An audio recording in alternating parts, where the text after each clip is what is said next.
மயிலாடுதுறை மாவட்டம் தரங்கம்பாடியில் உள்ள டிஇஎல்சி பிஷப் ஜான்சன் ஆண்கள் மேல்நிலைப் பள்ளியில் கடந்த 1976ஆம் ஆண்டு 11ஆம் வகுப்பு பயின்ற மாணவர்கள் 50 ஆண்டுகளுக்குப் பிறகு மீண்டும் சந்தித்துக் கொண்ட நெகிழ்ச்சியான நிகழ்வு நடைபெற்றது. பள்ளி படிப்பை முடித்துவிட்டு இந்தியாவின் பல்வேறு பகுதிகளில் வெவ்வேறு துறைகளில் பணியாற்றி ஓய்வு பெற்ற இந்த முன்னாள் மாணவர்கள் நவீன தொழில்நுட்பமான வாட்ஸ்அப் மூலம் ஒரு குழுவை உருவாக்கி மீண்டும் ஒன்றிணைந்தனர். இந்த நீண்டகால தேடலின் பலனாக தரங்கம்பாடியில் உள்ள சீகன்பால்க் ஆன்மீக மன்றத்தில் இந்த முன்னாள் மாணவர்கள் சந்திப்பு நடைபெற்றது. அரை நூற்றாண்டு காலத்திற்குப் பிறகு ஒருவரை ஒருவர் சந்தித்துக் கொண்டதில் மாணவர்களும் ஆசிரியர்களும் மட்டற்ற மகிழ்ச்சியடைந்தனர். தங்களது பள்ளிப்பருவ குறும்புகள், ஆசிரியர்களின் கண்டிப்பு மற்றும் மறக்க முடியாத தருணங்களை ஒருவருக்கொருவர் பகிர்ந்து கொண்டனர்.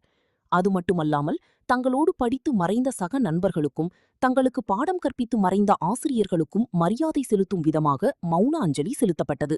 இந்த விழாவின் உச்சகட்டமாக 94 வயதான தங்களது முன்னாள் ஆசிரியை உடல்நலக்குறைவால் நேரில் வர முடியாத சூழலில் அவருக்கு வீடியோ கால் செய்து மாணவர்கள் நலம் விசாரித்தனர். அந்த மூத்த ஆசிரியை தனது பழைய மாணவர்களை திரையில் கண்டு நெகிழ்ச்சியடைந்தார். நிகழ்ச்சியின் நிறைவாக அனைவரும் ஒன்றாக அமர்ந்து மதிய உணவு அருந்தி மகிழ்ந்தனர்.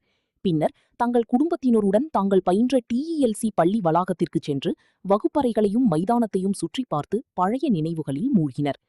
காலம் எங்களை வெவ்வேறு திசைகளில் கொண்டு சென்றாலும் இந்த 50 ஆண்டுகால நட்பு எங்களை மீண்டும் ஒரே புள்ளியில் இணைத்துள்ளது என முன்னாள் மாணவர்கள் நெகிழ்ச்சியுடன் தெரிவித்தனர்.